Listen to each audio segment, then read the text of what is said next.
नमस्कार दोस्तों, आज एक और पारिवारिक कहानी में मैं आपका स्वागत करती हूँ। आज की कहानी है, जब बीमार माँ को देखने से बच्चों ने किया इनकार तो पिता ने उन्हें सबक सिखाने के लिए लिया एक अनोखा फैसला। क्या कहा? माँ बाथरूम में फिसल गई और उन्हें चोट आई है और उन्हें अस्पताल में भर्ती करवाया गया है, निकुंज ने हैरानी से कहा। उस और फोन के दूसरी तरफ घर में काम करने वाली माया थी जो उसे सूचना दे रही थी। निकुंज का सारा मूड खराब हो गया। अब तो समाचार लेने अस्पताल जाना पड़ेगा। एक ही तो संडे मिलता है, वो भी आज खराब हो जाएगा। वो मन ही मन बुदबुदाया। तभी पत्नी रेखा कहती है, अब मैं कोई बहाना नहीं सुनूंगी। इतनी मुश्किल से मूवी का प्लान बना था और तुम्हारी माँ को भी आज ही बाथरूम में गिरना था। अब इनकी ही सेवा में जिंदगी गुजार दे या अपनी जिंदगी भी देखें। अभी पिछले महीने आपके पिताजी को कुत्ते ने काट लिया था, उनके लिए भी 2 संडे बर्बाद हो गए। अब ये नया कांड हो गया। तुम्हारे माँ और पिताजी चाहते ही नहीं है कि मैं खुश रहूं या चैन से जी लूं। फिर रोहन भैया का कोई फर्ज नहीं बनता है क्या? वो तो मज़े से विदेश में रहते हैं, हर बार आप ही क्यों जाओगे? और वो पैर पटकती हुई अंदर कमरे में चली गई। निकुंज भी परेशान हो गया था। उधर माँ और पिताजी की बीमारी और इधर पत्नी की इच्छाएं, दोनों के बीच में वो फंस कर रह गया था। उसने फ़ोन पर तबीयत पूछ ली और रेखा के साथ मूवी देखने चला गया। उधर कामना जी बिस्तर पर अपने बेटे के आने का इंतज़ार करती रही। कामना जी की रीढ़ की हड्डी में चोट आई थी, जिसकी वजह से वो बिस्तर पर आ गई थी। अब उन्हें उठने की सख्त मना थी। उनका सारा काम बिस्तर पर ही होना था। उनके पति विमलेश जी उनकी सेवा में लगे हुए थे, वो ही उनका ध्यान रख रहे थे। पर अब उनकी भी उम्र हो गई थी, सरकारी नौकरी से रिटायर हो गए थे, अपना काम कर लेते थे। वो खुश रहते थे क्योंकि कामना जी उनके साथ रहती थी और उनका पूरा ख्याल रखती थी। पर अब वो भी बिस्तर पर हैं। पत्नी के बीमार होने से वो टूट गए थे। यूं तो घरेलू सहायिका माया थी, वो घर का काम काज कर लेती थी, पर उन्हें पत्नी का इस तरह बिस्तर पर रहना कचोट रहा था। मन कह रहा था, कामना जल्दी से ठीक हो जा, फिर हम सुबह शाम की सैर पर चलेंगे। कामना जल्दी से ठीक हो जाओ, फिर हम मिलकर बगीचे की देखभाल करेंगे। कामना जल्दी से ठीक हो जाओ, फिर हम मिलकर ताश खेलेंगे। पर अब उनकी हर कदम की साथी ही बीमार पड़ गई थी। वो अस्पताल पहुंचे ही थे कि डॉक्टर ने कहा, इनकी रीढ़ की हड्डी में फ्रैक्चर हुआ है और अब इनकी उम्र भी ज़्यादा हो गई है, तो रिकवरी में काफ़ी समय लग सकता है। हो सकता है ये ठीक भी हो जाएं और हो सकता है ये ठीक ना भी हो।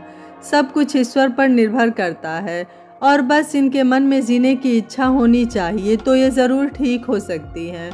विमलेश जी सुन रहे थे। अभी उन्हें एक कांधे की ज़रूरत थी जिस पर सिर रखकर वो तसल्ली से रो सकें। निकुंज ने तो बस फ़ोन पर समाचार लेकर अपने फ़र्ज से मुक्ति पा ली और छोटा बेटा रोहन अपने परिवार समेत विदेश में बस गया था। कहने को 2 बेटे थे, पर बुढ़ापे के लिए कोई सहारा नहीं था। जब भी बेटों से खर्च मांगो तो वो महंगाई और बड़े शहरों के खर्चों का रोना रोने लगते थे। सारा रोना उनके ही सामने रोते थे। वैसे उनके घूमने फिरने और पहनने ओढ़ने में कोई कमी नहीं थी। दोनों बेटों की नौकरी भी अच्छी थी और घर भी शानदार था। पर ये अलग बात थी कि उसमें बूढ़े माँ पिताजी के लिए कोई जगह नहीं थी। इसलिए विमलेश जी ने भी अब कहना छोड़ दिया था। वो पेंशन में ही जैसे तैसे गुजारा कर रहे थे। 1 सप्ताह अस्पताल में बिताने के बाद डॉक्टर ने छुट्टी तो कर दी, पर घर आकर भी कामना जी बिस्तर पर ही थी। सामने बीमार पत्नी को देखकर उनकी आंखें भर आती थी। पानी पानी, कामना जी ने आवाज़ लगाई। विमलेश जी ने 2 घूंट पानी उनके मुँह में डाल दिया। बच्चे नहीं आए? मेरे बच्चों को बुला दो। अपनी बीमार माँ से मिलने भी नहीं आए और उनकी आंखों से आंसू बहने लगे। क्यों रोती हो? बच्चे आ जाएंगे, उन्होंने झूठी दिलासा दी। कब आएंगे? कितने दिन हो गए? रोहन तो मेरा लाडला है, वो भी नहीं आया। और निकुंज तो पास में ही है, वो भी नहीं आया। मुझे अपने बच्चों से मिलना है, वो जिद करने लगी। तो विमलेश जी ने फिर से निकुंज को फ़ोन लगाया। पिताजी, मैं इस सप्ताह भी बहुत व्यस्त हूँ तो आ नहीं सकूँगा, पर अगले सप्ताह आने की कोशिश करूँगा। और फ़ोन रख दिया। अपनी माँ के समाचार भी नहीं पूछे कि वो कैसी हैं और किस तरह जी रही हैं। उन्होंने फिर छोटे बेटे को फ़ोन लगाया। पिताजी, मैं आपके बगल में ही तो नहीं रहता हूँ। अब विदेश से भारत आने में समय तो लगता है और एकदम से आया भी नहीं जाता है, कुछ तो समय लगता है, जैसे ही समय मिलेगा आ जाऊंगा। बेटा, वो तेरी माँ की तबीयत ठीक नहीं है, मुझे नहीं लगता कि अब वो ज़्यादा दिनों तक। पर रोहन पूरी बात सुने बिना फ़ोन रख चुका था। बिमलेश जी ने ठंडी आहें भरी और फ़ोन रख दिया। कामना जी गहरी नींद में जा चुकी थी। इतनी दवाइयाँ लेती थीं कि वो ज़्यादा जगी नहीं रहती थीं। थोड़ी देर होश में आती थी, फिर से सो जाती थी। बिमलेश जी को लग रहा था बस किसी भी तरह से वो पहले वाली कामना उठ जाए, जो एक क्षण भी बैठती नहीं थी। दिन भर बच्चों के पीछे भागती दौड़ती कामना ने पूरे घर को संभाल रखा था। काम में इतनी चतुर, चुटकियों में काम निपटा देती थी। साथ ही खाना बनाने की शौकीन थी। बच्चों के कहते ही उनकी फरमाइशें पूरी कर देती थी। बच्चों को पढ़ाने लिखाने से लेकर मैदान में उनके साथ सभी खेल खेला करती थी। क्रिकेट की तो जबरदस्त शौकीन थी। कामना ने अपने पति की सीमित आय में संतुलन बनाकर दोनों बच्चों की परवरिश की और उन्हें अच्छे संस्कार दिए। उन्हीं की बदौलत दोनों बेटे अपने पैरों पर खड़े हो गए। सदा माँ के आगे पीछे रहने वाले बेटे अब बड़े हो गए थे और अपना परिवार बसा चुके थे। अब उन्हें माँ की ज़रूरत नहीं थी। वो खुद सक्षम और आत्मनिर्भर जो हो गए थे। माँ पिता का त्याग बलिदान भुलाने में बच्चों को एक क्षण भी नहीं लगता है। झट से भूल जाते हैं और आगे बढ़ जाते हैं। एक सप्ताह अस्पताल में रहने के बाद 15 दिनों तक कामना जी घर पर रही थी, पर अपने बच्चों को याद करती रही। उनकी नज़रें दरवाजे पर लगी रहती थी। काश उनके बच्चे किसी तरह तो आ जाएं। और एक सुबह जब बिमलेश जी नींद से जागे तो देखा कामना जी की आंखें खुली थी, पर वो हमेशा के लिए सो गई थी। हमेशा के लिए। वो जी भर कर रोना चाहते थे, टूटना और बिखरना चाहते थे, पर उन्होंने अपने आप को मजबूत किया और दोनों बेटों को फ़ोन कर दिया। अगले दिन तक दोनों बेटे पहुंच गए। पंडित जी आ गए थे। उन्होंने सारे क्रियाकर्म के सामान की लिस्ट दे दी और सामान मंगवा लिया। कामना जी की अर्थी को सजाया गया। सुहागन की तरह उनके 16 श्रृंगार किए गए।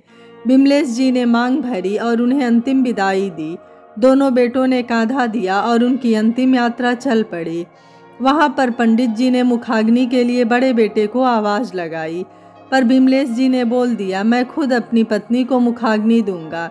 मेरा बड़ा बेटा तो मेरी पत्नी को जीते जी प्रतीक्षा की आग में जला बैठा है, इसलिए अब उसकी कोई ज़रूरत नहीं है। मैंने अपने बेटों को कामना के अंतिम दर्शन करने दिए, वही बहुत है, और कांधा देने दिया। बस अब इन दोनों बेटों की मुझे कोई ज़रूरत नहीं है। निकुंज और रोहन देखते रह गए। आखिर पिताजी ये क्या कह रहे हैं। रिश्तेदारों ने भी समझाया कि अब आप अकेले हो और दोनों बेटों का ही सहारा है, तो इन्हें इनका फ़र्ज पूरा करने दो। कौन सा फ़र्ज? क्या महीने भर से बीमार पड़ी माँ की सेवा करने का इनका कोई फ़र्ज नहीं था? क्या केवल मुखाग्नि देने से ही बेटे के सभी फर्ज पूरे हो जाते हैं? अपनी माँ की अंतिम इच्छा पूरा करना भी इन दोनों बेटों का फर्ज नहीं था? जिस माँ ने इन्हें जन्म दिया, जिसकी वजह से ये लोग आज यहाँ खड़े हैं, क्या उस माँ का इतना भी अधिकार नहीं था कि वो मरने से पहले अपने बच्चों से मिल सके? बेचारी अपने बच्चों के लिए तरसती रही। वीडियो कॉल पर बात करके ही इन बच्चों ने सारे फर्ज अदा कर दिए। वैसे भी मैंने इनकी माँ के निधन की इन्हें सूचना दी थी। इन्हें मैंने बुलाया नहीं था।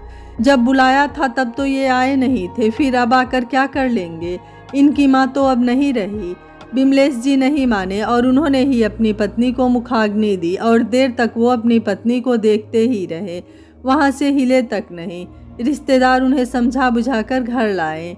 रात को सब रिश्तेदार और जान पहचान वाले घर पर बैठे थे। तभी एक ने कहा कि माँ की अस्थियां लेकर गंगा जी में प्रवाहित करने के लिए छोटे बहू बेटे ही हरिद्वार जाते हैं, तो परसों के लिए रोहन और उसकी पत्नी के जाने का टिकट बनवा लो। ये लोग कामना जी की अस्थियां गंगा जी में प्रवाहित करके आ जाएंगे। तभी बिमलेश जी बोले, माँ बाप की अस्थियां गंगा जी में प्रवाहित करने से अच्छा है कि जीते जी उनकी सेवा कर लो। कामना की अस्थियां गंगा जी में मैं प्रवाहित करूँगा, रोहन नहीं। बिमलेश जी की बात सुनकर सभी चौंक गए, तो वो रोहन की ओर देखकर बोले, रोहन, तू तो अपनी माँ का लाडला था, घर का छोटा बेटा, अपनी माँ की आंखों का तारा था। अपनी माँ की बीमारी की खबर सुनकर भी तेरा मन नहीं पिघला। वो मरते दम तक तड़पती रही, तरसती रही अपने बेटे को गले लगाने को, तेरे स्पर्श को, तुझ पर ममता लुटाने को। तू फिर भी नहीं आया। अरे जिस तरह उसके मरने के बाद दौड़ कर आया है, उसके जीते जी दौड़ कर आ जाता।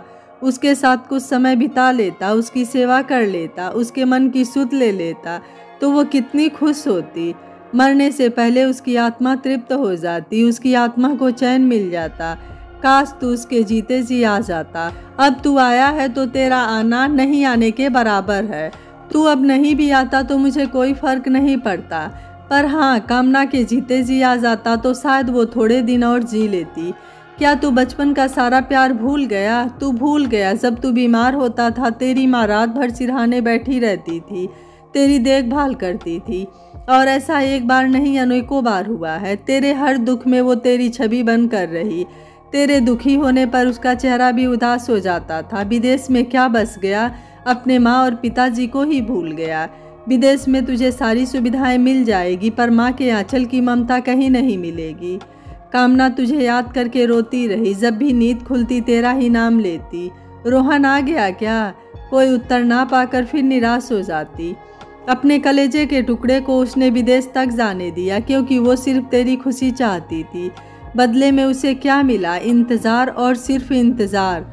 गंगा जी में माँ की अस्थियाँ प्रवाहित करने से एक बेटे के फर्ज पूरे नहीं हो जाते हैं। रोहन एकदम चुप हो जाता है, बाकी रिश्तेदार भी कुछ नहीं कहते हैं। एक मौन सन्नाटा छा जाता है। विमलेश जी ने जैसे प्रण ही ले रखा हो कि जिस तरह उन्होंने अपने बड़े बेटे को मुखाग्नि नहीं देने दी, उसी तरह वो अपने छोटे बेटे को भी कामना की अस्थियाँ गंगा जी में प्रवाहित नहीं करने देंगे। निकुंज और रोहन, तुम दोनों यहाँ रुकते हो तो तुम्हारी मर्जी है। वैसे भी तुम्हारा अपना परिवार है, घर है, ऑफिस का काम है। तुम चाहो तो रुको, चाहो तो चले जाओ, मुझे कोई फर्क नहीं पड़ता। मेरी कामना तो ऐसे चली गई जैसे कि वो बे औलाद थी। तुम लोग अपनी माँ के मौत के जिम्मेदार हो और मैं ऐसे बेटों को कभी क्षमा नहीं कर सकता। अब मेरी पत्नी के सारे क्रियाकर्म मैं ही करूँगा। तुम दोनों को तो मैं हाथ भी नहीं लगाने दूंगा। दोनों भाइयों ने माफ़ी मांगी, पर विमलेश जी नहीं पिघले। उन्होंने कहा, अगर तुम दोनों अपने माँ को वापस कर सकते हो तो मैं तुम दोनों को माफ़ कर दूंगा, अन्यथा नहीं। और तीसरे दिन कामना का अस्थि कलश गंगा जी में प्रवाहित करने के लिए हरिद्वार चले गए। दोनों बेटे चुपचाप खड़े देखते रह गए। अपने गलतियों का प्रायश्चित करने के लिए भी उनके पास कोई रास्ता नहीं था, सिर्फ वो पछताते रह गए, क्योंकि समय निकल जाने के बाद इंसान के हाथ में पछताने के अलावा और कुछ शेष नहीं रहता है। इसलिए जीते जी ही अपनी माता पिता की सेवा कर लें। मरने के बाद हरिद्वार या कहीं भी अस्थि विसर्जन से कुछ नहीं मिलता है, अगर माता पिता जीते जी तृप्त न हो सके तो। यह कहानी आपको कैसी लगी, आप मुझे अपनी राय कमेंट बॉक्स में ज़रूर दीजिएगा। वीडियो पसंद आया है तो वीडियो को लाइक, शेयर एंड चैनल को सब्सक्राइब कर लीजिएगा। Thank you for watching. मिलते हैं अगली कहानी में।